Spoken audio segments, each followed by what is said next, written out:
I remember the first text that made my chest tighten, the one that started the slow unraveling of everything I thought I knew. It was Thursday, late evening. She'd sent me a photo, her at a boutique, smiling, champagne in hand, eyes sparkling. Can't wait for the party tomorrow. You'll love it. At first, I smiled. A party. She'd been excited. But something in her tone, the way her eyes glimmered in that picture, felt off.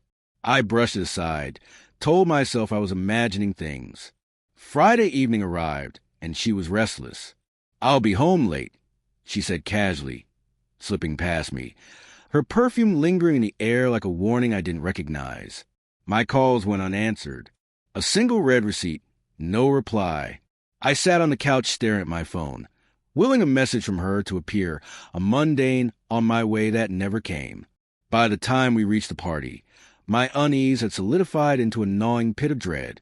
The lights were soft, the music low, but she was already there, laughing with a group I didn't know. Then I saw him, or maybe I just recognized him. My stomach churned. He wasn't just any guy. He was the one she used to talk about endlessly, the ex she'd sworn was history. "Hey," I said, approaching her cautiously, trying to ignore the tightening in my chest. She turned, smiled, one of those smiles that used to make my heart leap, and stepped aside, brushing past me like I wasn't there. "This party is for him," she said, loud enough for everyone around us to hear. "If you're upset, that's your problem." I froze. Laughter bubbled around us, glasses clinking, but the words hung between us like knives. My mind scrambled for something, anything, to justify this, to make sense of it. For him? What do you mean? Her smile didn't falter. "You're overthinking it. Relax, it's just a party." But it wasn't just a party, and I wasn't overthinking it.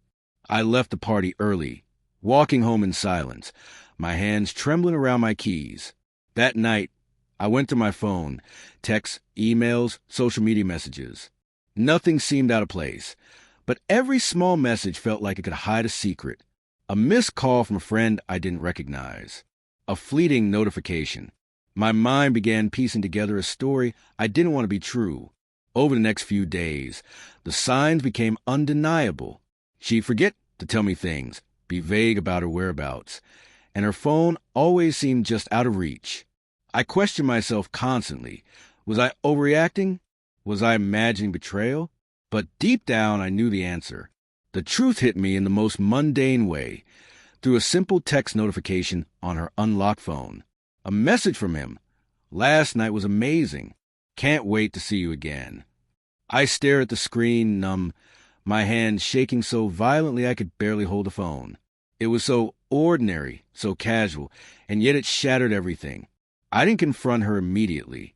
I watched, silently, the small betrayals that had once seemed trivial now screaming at me. The way she laughed at his jokes and texts I wasn't supposed to see. The little excuses she made for staying out late. Every shared memory, every tender moment I thought was ours, suddenly felt layered in lies.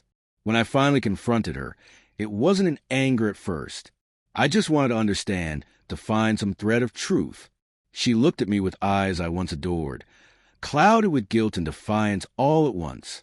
"I didn't mean for it to go this far," she whispered, but her words rang hollow. I wanted to yell. I wanted to beg. I wanted her to feel the fracture in my chest. But mostly, I felt exhausted, grief-soaked, hollow, and sick with betrayal. "Did you ever care?" I asked, my voice barely a whisper. Her silence was an answer. The fallout was messy, mundane, painfully human. Memories that once brought warmth now stung like acid. Our favorite cafe, the park where we first kissed, even the quiet Saturday mornings felt like reminders of a trust that no longer existed. I grieved, not just for her, but for the man I had thought I was, the life I thought we had. The turning point wasn't dramatic. There were no explosive confrontations or cinematic confessions. It was quiet, almost anticlimactic. I realized I couldn't reclaim her or the past. I could only reclaim myself. I packed her things, left them on the doorstep, and walked away without looking back. Her silence followed me, but I didn't need her explanations anymore. Days later, I sat on my balcony as the sun dipped low, the city breathing beneath me. I thought about love, betrayal, and the way it felt to be both broken and awake at the same time. I didn't hate her. I didn't even fully understand her. But I understood myself. I would survive. I would rebuild. And I would remember this, that the pain of betrayal, sharp as it is, can also be the quiet forge where resilience is born. Some nights, I still replay that smile at the party, the words that cut sharper than any knife. But I also feel the steady pulse of my own heart, beating insistently, stronger than my heartbreak, stronger than her. And that, I think, is enough